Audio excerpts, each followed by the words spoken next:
everyone, welcome back to my channel, Beauty by DN. Today, I'm going to show you guys how to trim your hair right in your own home. Now, I usually recommend that you go see a professional hairstylist to get a trim or a cut. However, life happens. I know a lot of moms who just don't have time to go to the salon. Maybe you want to save money, or maybe your stylist is so booked up and can't see you for another month, but your ends are fried. Well, not to worry, I've been doing hair for about 10 years now, so I've decided to put together a very easy step-by-step tutorial to show you guys how I trim my own hair. Let's get started.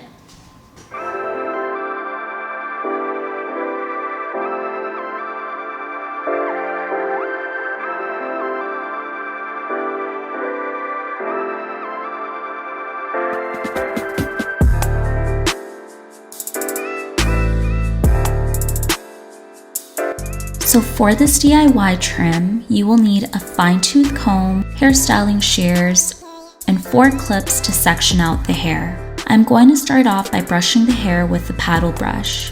We want the hair to be smooth without any knots.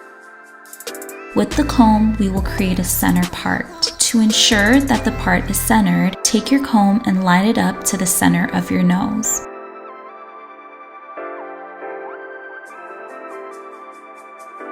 Now we will section the sides of the head. Start at the top of the head and end right behind the ear.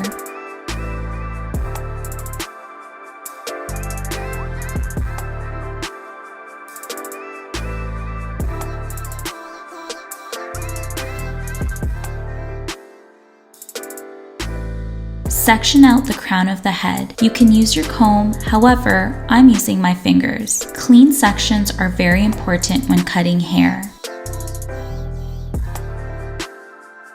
Next, section another piece right by the occipital bone, leaving out about 3 inches of the hair by the nape of the head.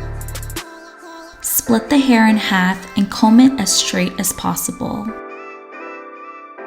I will start off by trimming the perimeter of the hair. It's time to determine how much you want to trim. Keep in mind, if you have curly hair, your hair will be shorter once dried. Since this is just a trim, I'm only trimming about 3.5 inches of my hair. Hold the hair firmly and comb the hair all the way down, tilting your head to the side. Now it's time to cut the hair to your desired length.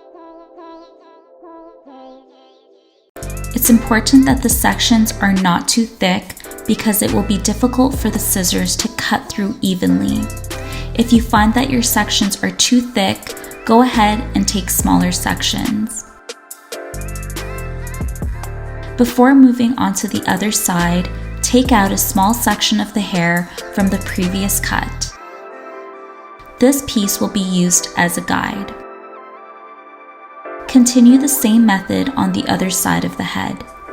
Firmly comb the hair down, tilting your head to the side, using the piece of hair as a guide.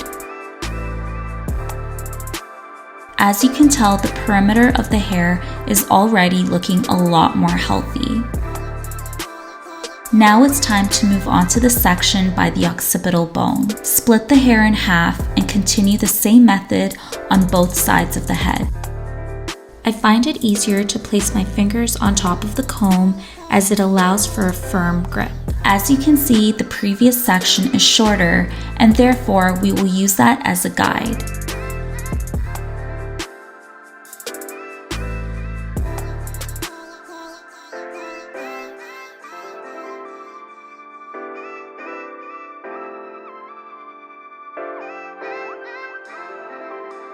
Once you're done, always cross-check to ensure that both sides are even.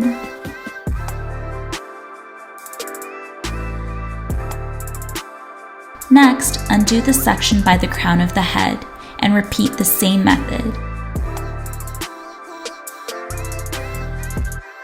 As you can see, I will be using the previous section as a guide.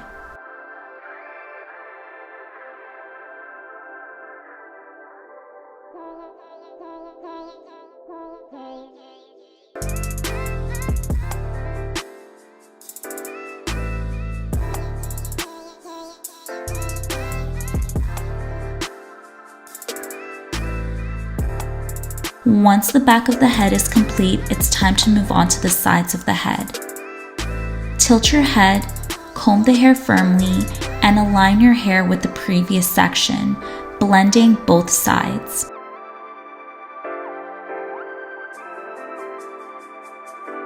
Repeat the same method on the other side.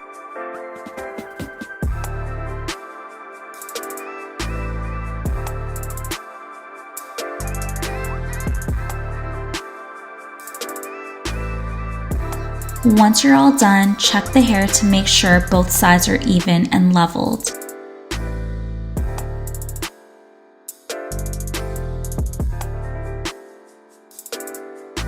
Now that the perimeter of the hair has been done, I will begin with subtle face framing layers. Go ahead and section the sides of the head again behind the ear.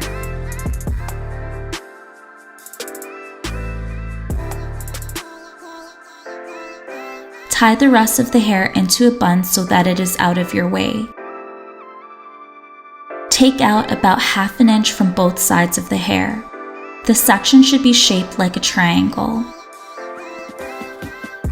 Determine where you want your face framing layers to start and trim the hair accordingly. Split the section again down the middle, as this piece will now be used as your guide.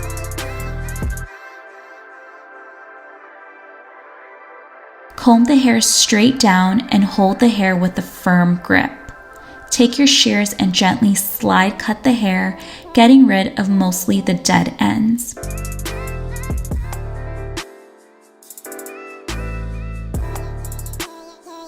Take the other section and blend the face framing layers. Slide cut until you are satisfied with the layers.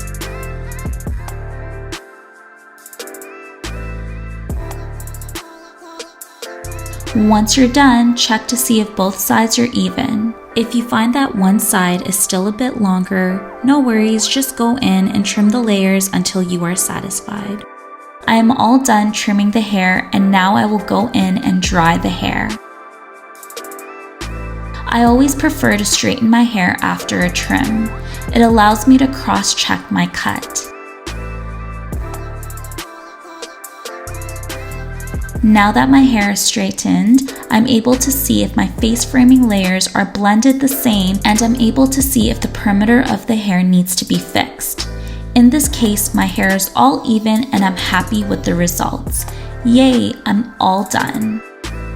Okay guys, my hair is all done. It feels so much healthier. It always feels great once you get a trim or a haircut. If you notice, I only trimmed the ends of my hair and I gave myself subtle layers right at the front.